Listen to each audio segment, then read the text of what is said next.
Welcome, everyone. I'm Adam Miller, and I'm here with Jim Fitzsimmons. And we're here to provide an update on what's been going on with Swift over the last quarter. We've had quite a busy few weeks. We're going to give an update on the market, some updates on facilities, the recent survey that we got responses from all of our folks, and then also touch on the recent acquisition that was announced last week about U.S. Xpress. So maybe we'll jump right into it, and we'll start with the acquisition. So last week on March 21st, our parent company, Knight Swift Transportation Holdings, announced that it would be acquiring U.S. Xpress based out of Chattanooga, Tennessee. It's a company that has just over 7,000 trucks, over 14,000 trailers. Really excited about this opportunity. Got to spend several days with the leadership team in Chattanooga last week, myself and several of our leaders, and just met so many great people there. Just so open to ideas, so open to joining the family of brands that we have at our holding company, and just excited about what the future holds for U.S. Xpress.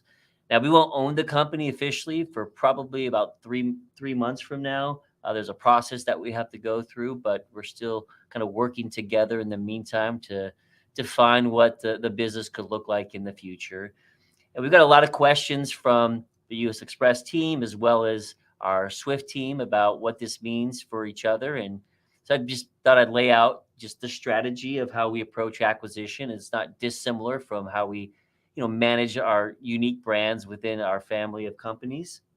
So U.S. Xpress will remain a separate brand. They'll have their own network of terminals, of shops, trailer pools. We won't mix our trailers or trucks together. Our terminals will still have separate networks. Now, there may be times when we support each other where it makes sense, and we'll do that very deliberately and manage that very closely. But ultimately, we want U.S. Xpress to be the best U.S. Xpress it can be, just like we want Swift to be the best Swift we can be. And again, there'll be learnings. There'll be some leadership we'll be sending from Swift to the U.S. Xpress team. But really, our plan is to leverage a lot of the great people there at U.S. Xpress. And again, we're excited about this opportunity and the people there and their operations team and their leadership team have just been great through this entire process. And I think they look forward to what the future holds as being part of the Knight Swift family. So again, if you see them over the road, welcome them in, support them, and just be excited for what the future holds for all of our companies. Yeah, and I think just to kind of clarify, because I think we still had questions a couple of years, maybe even 3 years into the merger, with Knight Swift, where drivers are still wondering at what point would Knight drivers start coming into our terminals and vice versa. And the answer is still the same. It's not going to happen. Now, we do make exceptions where we might lease a handful of spaces to Knight or vice versa. U.S. Xpress will be the same way, where they'll still go into their terminals, their trucks, their trailers, their customers. All that stays the same. Swift still stays Swift, all the same. And then there'll be some opportunities probably where we do maybe either lease space to them or we lease space from them where it makes sense. Yeah. Or maybe you share shop facilities where it makes sense, iron maintenance. That's obviously where some of the synergies come into play, is by taking all these different brands and then figuring out what makes sense for the best of the overall, KNX brand. Yeah. And what I'd say is, hey, we've got a group of nearly 100 people from the Swift team, some from the Knight team, and then the U.S. Xpress team. And actually, there's another company, Total Transportation of Mississippi, that was part of U.S. Xpress. That's a unique brand as well that'll also be included in the acquisition. So we've got teams of people already lining up to focus on key synergy areas where we can support each other and really improve the results at both companies. Yeah, very similar to when Knight, merged with Swift, right? We had the same absolutely. thing where a lot of people came over from Knight, helped with the transition. Majority of the Swift leadership stayed in place, and the company just got stronger. Yeah. And we have the opportunity to ask questions online. So if you have questions about that we didn't hit, certainly feel free to post those, and we'll answer them following our prepared remarks here. The next section I want to get into is the market. I know that's a big question for everybody. No doubt the market has been slower than it typically is in a first quarter. We understand that. What I can tell you is we're scrapping and fighting every day to book loads, to bring on new customers, and we realize that the volume is down, and it's down for several reasons, and maybe I'll walk through those. Last year, spring volumes were a little bit late to hit for spring season because the supply chain was still a little bit messed up, and so some of that inventory is still there and needs to be cleared through their system. Now, a lot of the goods that would have been delivered around Christmas time came early as the supply chain opened up. And so that's why we didn't have nearly the peak that we typically would have in the fourth quarter. And that slowness has bled into the first quarter as well. So now as we enter into the spring season, our expectation is that a lot of the inventory that's built up in excess with a lot of our customers will get pushed through their system, and then they'll begin to order in a normal fashion, and those orders will result in more freight domestically, as well as imports. And import seems to be where we've seen the biggest drop in opportunities. And when we look at the port data, we could see that the volumes are near historic lows, and we feel that in the port of LA and Savannah and Mobile and Charleston. But we believe that is short-term in nature and expect that to get back to normalized volumes, maybe late second quarter or into the third quarter. At the same time, because of the challenges in the market and really what's happening in the spot market, where we don't have near the exposure as smaller carriers would, those rates have fallen dramatically, and probably to a level that just isn't sustainable for a lot of smaller trucking companies. And so we're seeing an exodus of smaller trucking companies, as well as drivers from those companies. So driver employment, according to the BLS data, peaked in October of last year and has come down every month since. And it has been off in a meaningful way. And that doesn't even capture some of the smaller owner operators who don't get a W-2 because of being an owner operator who have left the industry. So while we expect volumes to pick up as we get into the late second quarter, early third quarter, capacity will come out of the system, which should lead to more freight opportunities for Swift drivers as we see volumes pick up and there's less capacity in the space. Now, hi, we know that doesn't solve the problem today, and we're working very diligently to find opportunities to move our trucks and keep our drivers productive. But there are ways that our drivers can still earn a better paycheck than they are today. You want to maybe touch on those? Yeah, some of the opportunities, one of my favorites is if you want to be a mentor. That's one of the best ways you could, do two things. You could add more, money to your checking account, and you could do a service to not only Swift but to the industry by teaching somebody, how to become a truck driver and how to do it the right way. And one thing I like to hit on when we do these videos is just a lot of the noise out there on social media is garbage about Swift's safety record. We have one of the best safety records out there, and it's public information, so a lot of people just don't know how to look for it. But we're very proud of our safety record and our training program. We have one of the best training programs in the industry, and so we definitely encourage you to be a part of that. Other options, obviously we went, Adam talked about how we're kind of at historic lows right now with the imports. We came off historic highs where, there was a lot of regional freight that got created starting about the middle of 2020 and then kind of dried up about halfway last year. And so if you got into a fleet where you were running, closer to home, or maybe it's, within one state or two or three states, you might want to look, do you want to look at running farther right now while there's not this, robust freight out there to get the miles that you need right now to get the paycheck that you need. So just, look to see what else is out there. Look at dedicated. And we have opportunities within Swift, within dedicated. I definitely encourage you to reach out to the driver placement team, see what might be available that would be a good fit for you. And then Hazmat, I think we've got a flyer we could put up. We've recently made a change on the Hazmat. We're encouraging you to get your Hazmat endorsement. That pay now is $100 when you're over 99 miles. Under 99 or 99 and lower is still $35. So it's just another way you can get more money. It's also another way if we have a Hazmat driver in an area, let's just say in Dallas, and a customer has a load out of Dallas, we could book that load. Today, we're a little bit limited. We don't have, a whole lot of drivers with the endorsement. So if a customer calls, we don't have a driver, we've got to turn that load down or we give it over to logistics.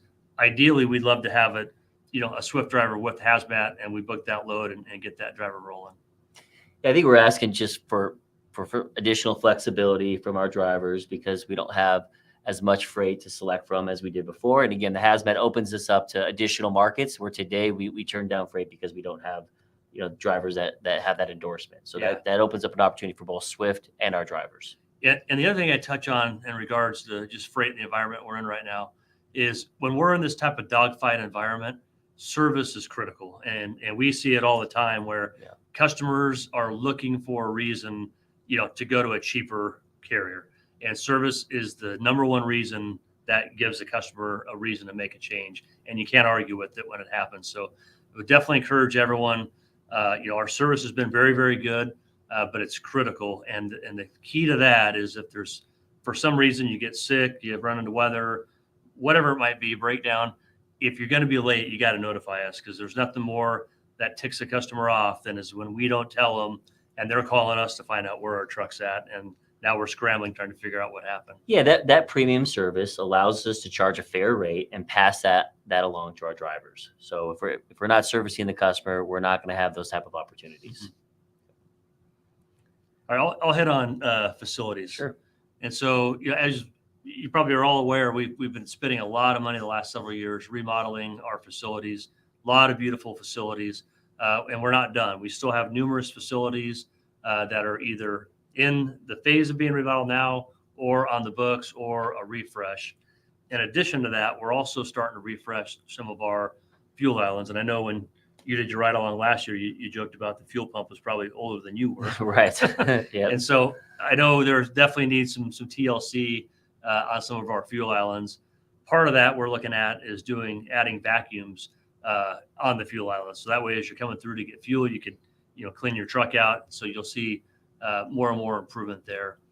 Gaming centers have been a huge hit. It's kind of funny. Adam and I were kind of like, weren't real sure about the gaming center here in the Phoenix office. That thing has been a huge hit out in the driver center.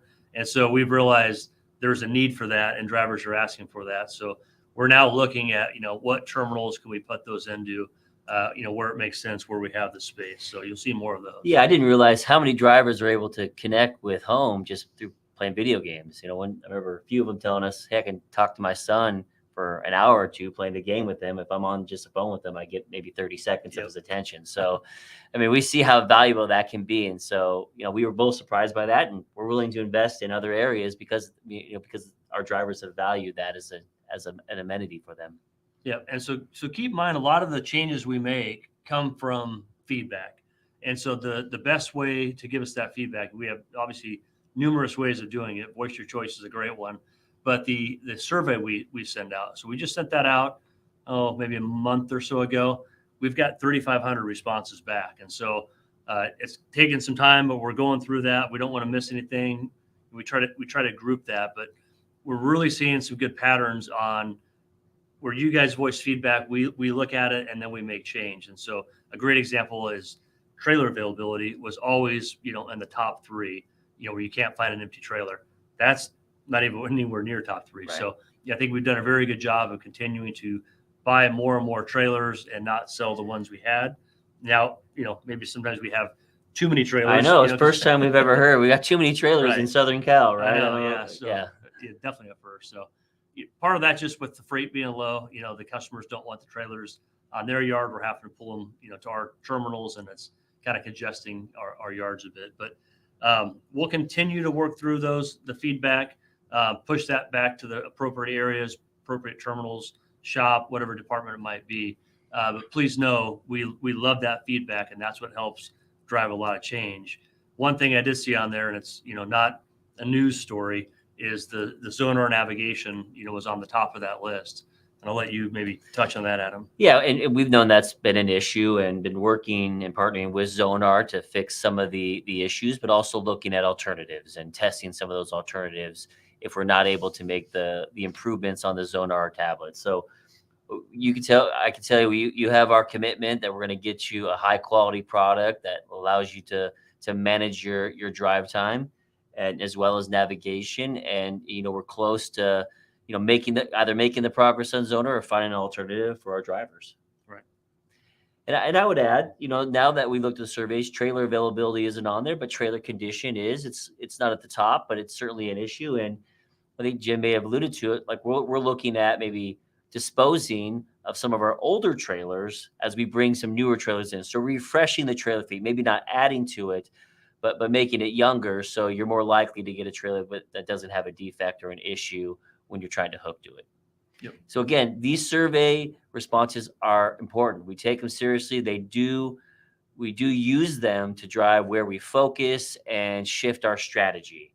And so if you're not responding, your voice isn't being heard. So when we send these out, I suggest you take the time. I know it's a lot of questions, but we do really value the responses from our drivers. Definitely.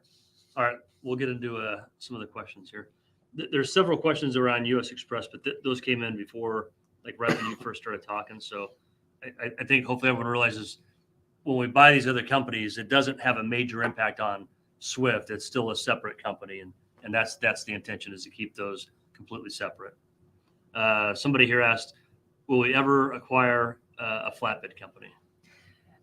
Yeah, absolutely. I mean, we would like to if we found the right opportunity with a company that was run very well and could generate a good return. We've looked at those in the past, haven't found the right fit. We have a smaller flatbed presence at Swift, a few hundred trucks, but certainly we would look at that as an area of potential expansion. But you just have to find the right opportunity that fits the network, as well as generates good returns for our business. But certainly something on the roadmap.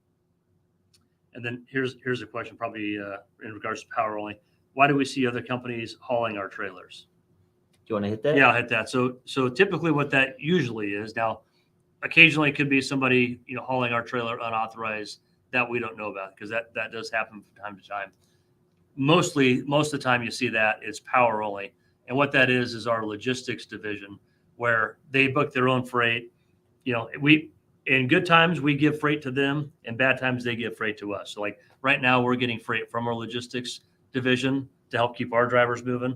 When things get busy again and we get back to being overbooked, we'll give freight back to them. It kind of goes both ways. But a lot of that is power only, where somebody has a tractor and no trailer. They're able to, broker a deal with Swift where they haul our freight and our trailer, their tractor. And so most of the time, that's what you're seeing. Yeah, there's going to be markets where there's freight opportunities where we don't have trucks available. And so it's an opportunity for us to say, yes, keep that freight in-house for the customer. It gives them the flexibility of having a trailer pool that we can, they have the flexibility to load and unload when it's convenient for them. So it's a win-win. We keep the freight in-house. We have a third party who hauls the load with the Swift trailer, and then the customer is satisfied with the service. And then that keeps that freight in-house. So if we do need it on the item, and when that freight comes in and we have a truck in that market, we have the ability to move it from logistics to the line haul division. Right.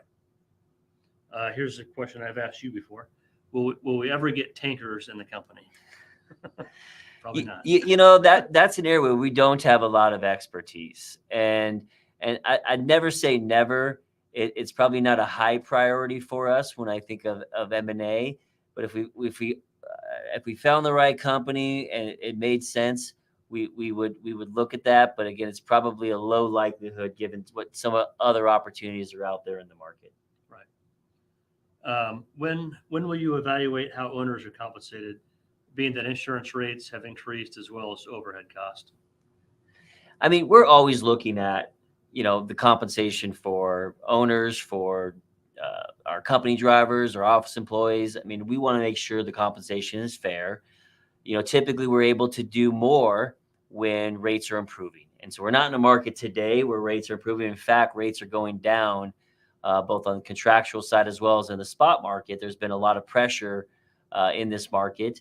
But if the market does play out like I laid out earlier, where the market begins to improve back half of the second quarter into third quarter, we see spot rates improve, which could lead to contract improvements in rates.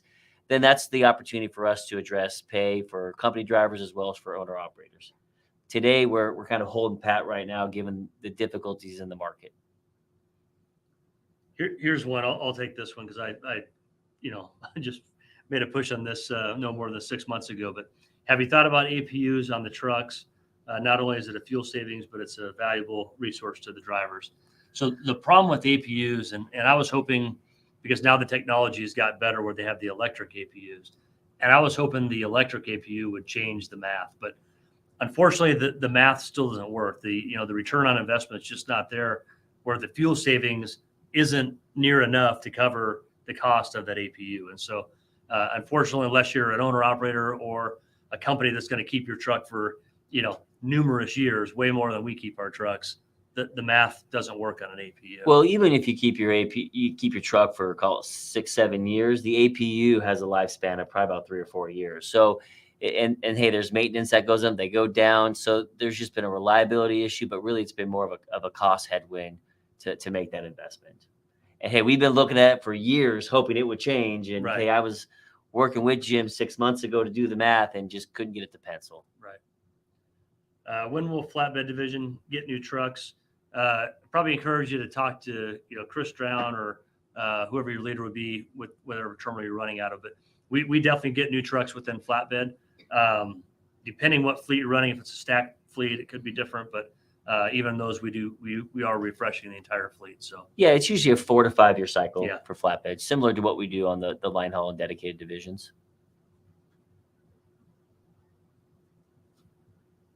Here's a question. It probably has more to do with rate, but why not do power only with the KNX brand rather than other carriers?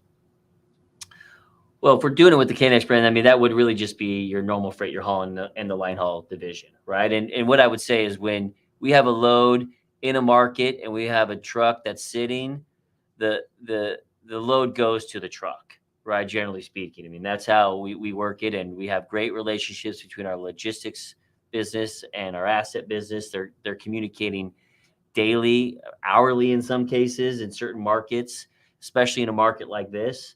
And so we have a preference to the driver, of course, because you're relying on us for a load and for a paycheck. And we give quite a few loads from logistics to the line haul business today. And we do that on a regular basis. Right. Yep. Here's another question on, will Swift drivers be able to use U.S. Xpress terminals? So if you didn't hear that part, the two will stay separate. So there could be exceptions, like if U.S. Xpress had a terminal in a city or state that we don't have, we might lease space for drivers that live in that area to park there. But for the most part, those will be completely separate. Right.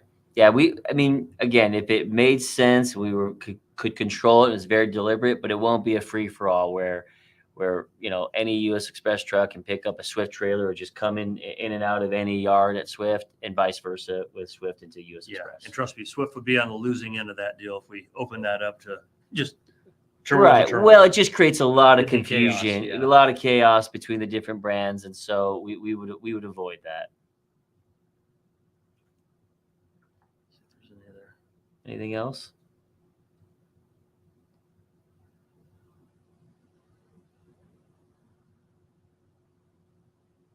There's a question here about layoffs. And so obviously that's something we try to get ahead. Like, we had a lot of discussions well over a year ago, probably even a year and a half ago, knowing at some point this wave of freight was going to end.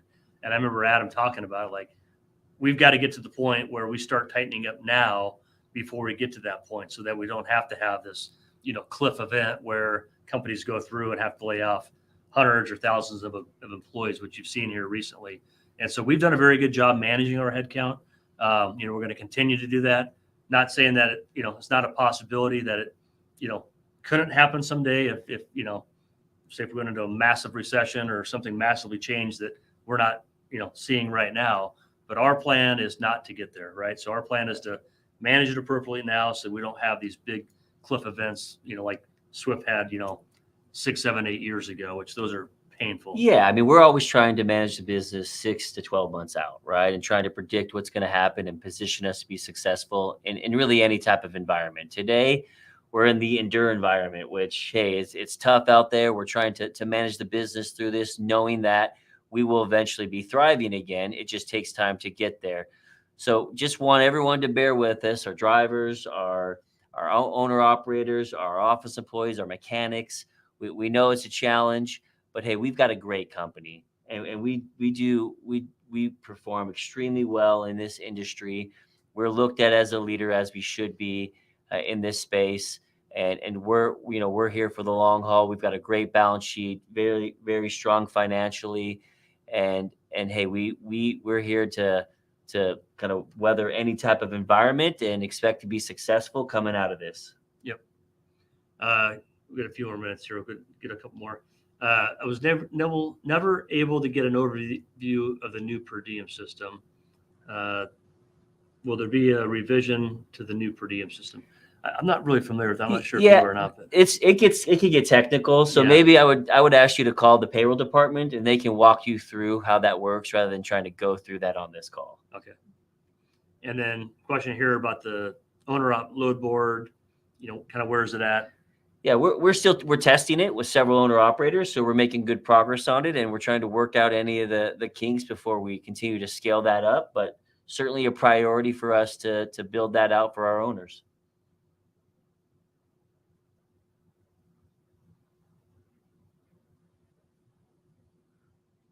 Okay, well, looks like we're good. Yeah, it looks like we've covered most of them. So again, appreciate all the great men and women that make this company great, and again, excited for the U.S. Xpress team and what that means to adding to our family of companies. And I know I can trust our Swift folks to treat them as family and welcome them into our brand. And hey, again, just feel so humble and appreciative of the team we have, and look forward to closing out the first quarter here and looking forward to a more prosperous second quarter. Yeah, and I remember we were looking forward to closing out the fourth quarter, right? Because it was slow then, and we knew first quarter was going to be slow, and we have been saying for a while we kind of thought the first half of this year is going to be slow. So we just encourage you to be patient, hang in there, do all you can, to, like we talked about, any other areas that you might normally not want to do, you might want to look at doing something different right now to